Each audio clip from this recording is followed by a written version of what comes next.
Always fun to catch up with Arkansas Athletic Director and Chairman of the College Football Playoff Selection Committee, Jeff Long, our guest. We're at the SEC meetings in Destin, and my question is, if you're always meeting, why do you have to meet at such a beautiful place? I mean, you could just meet in the dead of winter in Minnesota, and nobody, because you guys work so hard in these meetings. Exactly right. This is a trip for families, and unfortunately, my daughter's still in school, and so my wife's not here. So, but yeah, it's really for everybody else because we're in these meeting rooms, and they're very cold meeting rooms too. Just so you know. That's right. I mean, are you getting anything done? I know we've got a lot of issues across the board. Not all of them are interesting to talk about with fans, but the SEC has put itself with some rules, perhaps in a competitive disadvantage. We're talking about satellite camps, perhaps some transfer rules. Are these things where you're expecting to see any changes? Well, I think there are certainly some things that we readily accept are disadvantages, but we think are the right things to do for our conference. And we think that nationally they should come along and follow our lead on some of these issues. So we're working through those. Some of those are complicated issues and the impact they actually have on our programs and then the message they send. So, you know what, coaches and ADs and presidents and chancellors will be meeting at the end of the week to make final decisions on this, and we use this time here to debate and go back and forth and then bring thoughts together from ADs, coaches, and other administrators to arrive at a good decision, I think. You know, in my position as a radio talk show host, you often get to discuss half-baked ideas, which I know you're probably a really big fan of because there's reasons why they can't be done. But is there an opportunity, or will there be in the future, for maybe a commissioner of all of college football? If you're going to have a college football playoff that all these conferences have come together to play in, it seems like the thing that's getting discussed right now is sort of uniformity with the rules, uniformity across the board. Any chance we might see that one day? Oh, I think it's coming, Bo. The question will be is just how long will it take us to get there? You know, I'm one, and this is my personal opinion, not the universities, not the SECs. You know, in football in particular, I think over years, and again, it could be 10, 15, 20 years, we're moving to a little bit of an NFL model. I think there'll be some scheduling things in there 15, 20 years down the road that, you know, will make the scheduling of football games, you know, more, you know, looking for the right word, but more even throughout college football. Yeah. Balanced. And certainly Arkansas, 8 games last year against top 20 opponents, 6 against top 10. This year, the Razorbacks have to go on the road back-to-back twice, and nobody else in the conference has to do that. And some teams don't do it once. Right. It seems like it could have been done differently. Well, and yes, it does seem like that. But again, if you look at a conference, we don't necessarily look at it from one year to the next. It's over 4, 5, 10-year period where there's rotation through schedule. So again, it gets very complicated when you look at it in a small snapshot of a year or two. It really looks like one program's disadvantaged. And as you know, it all depends on what teams are getting good when and whether your schedule looks tough, looks difficult, or doesn't. So, you know what, it's a little bit of a crapshoot of how the calendar works out, how the schedule works out, but I think overall, over a long period of time, they are balanced. You know, Brett Bielema's got 2 SEC wins. He's a $4 million coach like everybody else in the SEC West is. He said 7-6 is nothing to hang your hat on. He's acknowledged that's not one of his better years, but it's far better than 3-9. I say all this with this point. Arkansas fans seem to be behind Brett Bielema with a losing conference record right now. Overwhelming support. Why? I think because of the kind of person that Brett is. I think there's many reasons. One is I think the track record. You look at his track record at Wisconsin, and that's why we hired him. He's got a record of success. So, you know, he took over a program that he had to build back in kind of what I say in his image of football, which was different than the previous regime. So, you know what? That takes a little bit of time. And actually, I've said it many times, he's a year ahead of where I thought we would be. We went to a bowl game after the second year, and I think that's a great credit to he and his staff and the coaching job they did and the buy-in of the student athletes. So, you know, and again, I've said behind the scenes, when he was 3-9, you could see it was coming. Now, people weren't really listening because everybody wants to win now. You know, we all want to win now. I want to win now. But you could see it was coming, and I made comments to that. And people, people made fun of when I said, hey, Brett Bielema has made football fun again.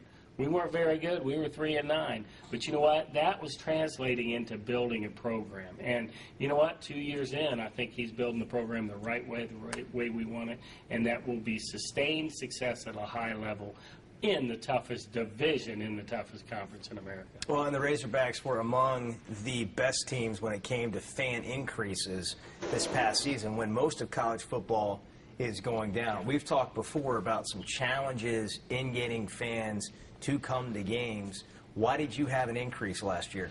Well, I think the number one reason is teams, when they're winning and when they're successful, teams want to follow, or fans want to follow. Our student population, we do fan surveys, and you'll find the number one reason students come to games if your team's successful. So that made a big increase.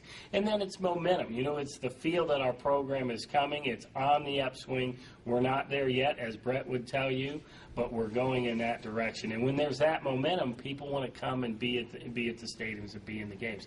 And the other piece that I understand is secondary after winning is we have a focus on that. We're trying to provide a better environment for our fans. We're trying to provide ease of access into stadiums, out of stadiums. We're trying to provide some of those amenities they're looking for. But that's an ongoing thing. We'll be doing more for this coming season to try to, again, entertain fans while they're there and entice them to come back and be a part of that game day experience. Jeff Long is the Arkansas Athletic Director. Our guest is. We come to you from the SEC meetings in Destin, Florida, held annually here every spring. I've read and seen, I'm sure you have, that LSU's athletic director, Joe Oliva, says, LSU's not playing on Thursdays, on Thanksgiving, against Texas A&M. I think there'd been a thought in the league for a while that those two teams would play, A&M and LSU, on Thanksgiving. He then said, be happy to play on Friday. Well, Razorback fans know that Friday game has often been you've been a participant in that, whether it's LSU or now Missouri. Your reaction to hearing those comments? Well, am I surprised? No, I won't say that. I think it's fully his decision if he wants to play on Thursday or not. That's a decision with the conference and with Texas A&M. I think there's some of us in the conference who thought that was what they were agreeing to do when the change with us at the end of the year occurred. So, that'll remains to be seen how that plays out. I know this. We've been steadfast that Friday is a great day to play the football game. We believe we're playing Missouri there again this year, and we hope to play Missouri there in future years on Friday. So, that's my position. I respect Joe's and his position at LSU, but I know this. We Razorbacks have become accustomed to that Friday after Thanksgiving, and we hope to remain there. If you were unable to remain there, and that's a TV/conference decision, I guess, would you choose Thursday, Thanksgiving, which is a prime time slot because there's not a lot of games on, or Saturday? I think we'd want to consider it. I haven't given much thought to Thursday, to be very honest with you, because I'm steadfast committed to Friday. So I guess if I'm faced with that decision, you know what, I'll sit down with Brett Bielema and we'll talk about it. We'll sit down with the university as well, because it's bigger than just a football game decision, playing a game at home on Thanksgiving. And we'll have a good discussion about it and see if it makes sense for the University of Arkansas. Mike Anderson's basketball team went to the NCAA tournament, won a game, and then promptly lost two of its best players to go to the NBA. Mike spent the last 4 years building this program. You've been behind him from the beginning. It feels like, and I've talked to him, and he's very optimistic, but it certainly just feels like to the average fan that they're going to take a step back this year, which is tough because you've spent 4 years trying to really climb out of the mess that he inherited. How do you approach this as the athletic director? Well, you know what, we're after 30 years, we're used to student athletes kind of coming and going, so we're acclimated to it. Sometimes fans are so focused on the young men and what the high expectations and success they've had, but we're kind of more prepared that student athletes move on. And while we wanted Bobby to stay and Michael to stay, we had a good idea that they were likely not to be here. I think the wonderful thing about Mike Anderson is he does build a program. It's not based just on one player or two players. He's building a program. He's now had time to put that program into place. So even though we lose two great players, there are going to be two other people to step up. Nobody expected Michael Qualls to step up like he did, and we will have other players on that team now that have played a role. Boy, that you'll see them step up in Mike's system, and we'll be a high-quality team. I don't expect us to fall off a lot. We'll be a different team. A little different team without a Bobby Portis kind of player and a Michael Qualls, but we're going to be a good team, and I expect us to challenge in the SEC. I expect us to, challenge for an NCAA tournament berth. An SEC basketball league that's getting better. A lot of coaches, as you've seen, that have a lot of name recognition have been hired lately. Year one of the SEC network. This time last year it wasn't even on the air. Yeah. How do you think it's gone? Incredibly. Yeah. I mean, we could not have predicted a better launch of this network. I mean, it is the single largest cable television launch of any genre, in sports. Not just sports, but any cable. So it's incredibly successful. It still has an upside to it after only 1 year. And, we really are excited. We're just now beginning to see the benefits. And I'm not talking about just the revenue. We're going to see revenue benefits. We knew that, and they're going to be great. But the exposure it's giving, not only to athletics, but our universities. The picture, and we're allowed to tell, or we're able to tell now, of Northwest Arkansas and Fayetteville, and that sells the university, it sells our athletic program, and it sells our community. So it's very exciting for us, and again, it's only going to get better. You looking forward to that check that they're going to hand? It's got to be. If I've seen the calculations on the SEC network, and I'm not saying they're 100% accurate, but I'm pretty sure every institution is going to get double what they got this time last year, based on the revenue of the network. That's not accurate. That's an overstatement. It's not double what we got. I wish it was double. It didn't take long. I wish. Hang on a second. Hang on a second. It's not okay, double. so what do you think it is? Well, we'll be announcing that on Friday, but I can tell this you may air after Friday. I don't wish know. We may have to... it was double, Bo. Yeah. Significant. No, significant, absolutely. But keep in mind, and again, fan bases and people don't typically our expenses are going way up. Cost of attendance is a big hit for our programs. The new nutritional things that we're allowed to do, the way we're allowed to feed student athletes now, the medical services we can now provide that we couldn't provide before.